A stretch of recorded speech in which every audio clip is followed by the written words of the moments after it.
So Genesis 22 picks up, and the first verse says, sometime later. And so I'm guessing that some years had passed, and God had called Abraham to do something that was really difficult. Honestly, I don't even know how, if I would be able to do it if I was in his position. But God, called Abraham, and Abraham quickly responded. He said, "Here I am." In verses 1 through 3, God asked Abraham to sacrifice Isaac. Abraham waited years for Isaac and is now being asked to sacrifice.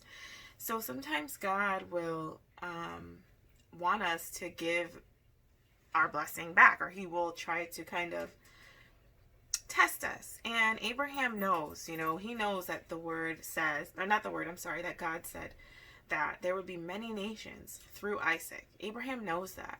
And so a lot of times, God will tell us something, and then he'll ask us to do something just to see if we will obey. And this is what was happening with Abraham. Isaac was the son that the promise would be fulfilled through, and Abraham didn't know what God was going to do, but he just knew that God was going to do something miraculous, and he knew that he was being tested, and he obeyed. And that says a lot, sacrificing your only son after you waited, years and years to have him. That takes a lot of faith. So I wrote, your only son. Abraham had another son, but God told Abraham to listen to Sarah when she wanted Ishmael and Hagar sent away in Genesis 21. So I thought that was interesting because God said your only son, even though Abraham technically has two sons, but Ishmael was sent away, and Isaac is the son that the promise will be fulfilled through. And then I did a little bit of research, and this was actually the first mention of love in the Bible. When God said, the son that you love, that's the first mention of love in the Bible. And I saw something cool when I did a little bit of research.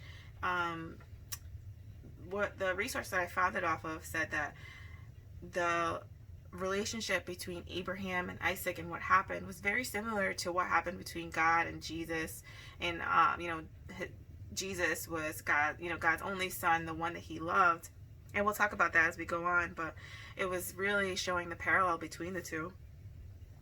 So the first mention of love in the Bible is when God was talking about Abraham loving his son Isaac, and it demonstrates a father sacrificing his son just like the death of Jesus. Verses 6 through 8. Abraham prepared to sacrifice Isaac. Isaac was confused, and he asked Abraham where the lamb was for offering.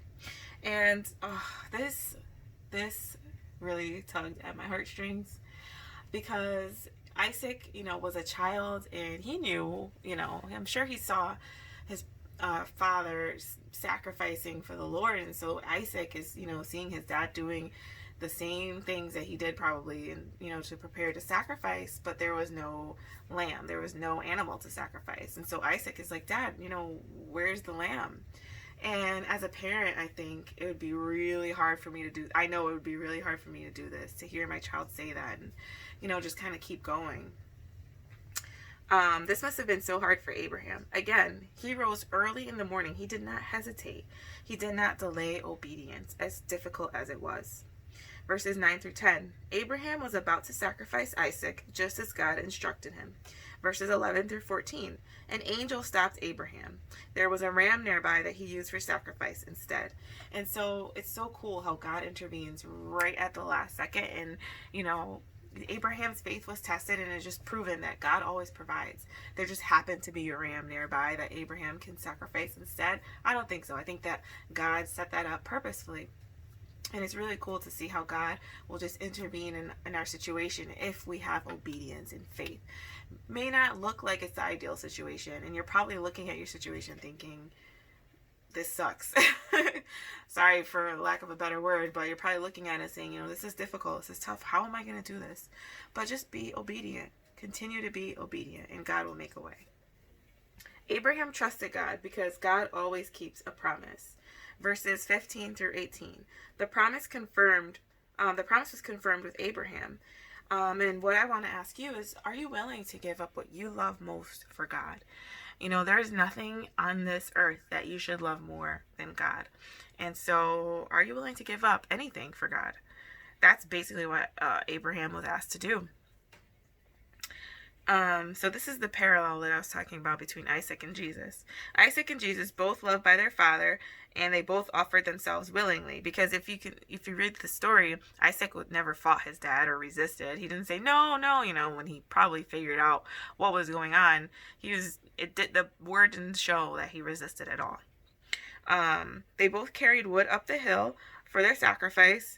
And they were sacrificed on the same hill and delivered from death on the same day. So that was the same hill that Jesus was ultimately sacrificed on, the hill that Abraham and Isaac was on. And they were both delivered from death. Now, Jesus died a physical death, and his spirit was delivered from death. And Isaac didn't die physically. He was delivered in a different way. God brought an angel and stopped the sacrifice and provided a lamb for Abraham to sacrifice instead. And then the rest of it just talks about Nahor and his lineage. Nahor was Abraham's brother. In verse 20, his wife Milcah had sons, and she had 8 of them. And it was Uz, Buz, Kemuel, Kesed, Hazo, Pildash, Jidlaph, and Bethuel. And Kemuel had Aram, and Bethuel had Rebekah, which we will learn about later. And then his concubine was Reuben, who had 4 sons, Tiban, Gaham, Tahash, and Makkah. I'm probably butchering those. I'm so sorry. But yeah, that was the rest of the chapter. And like I've said before, when it comes to lineage, I think it's really important. I used to skip over lineage a lot, but now I'm learning the lineage, as I go through the Bible, and it's important to see, trace back the lineage of ultimately Jesus. That's what, the lineage is listed here for. And Isaac was in the lineage of Jesus. So, it's really important to just write it down. And writing it down just helps me to remember where to refer to whenever I want to look that up. So that is all for today's video. Please comment what you learned. I love reading what you've learned. And I will talk to you next time. Bye.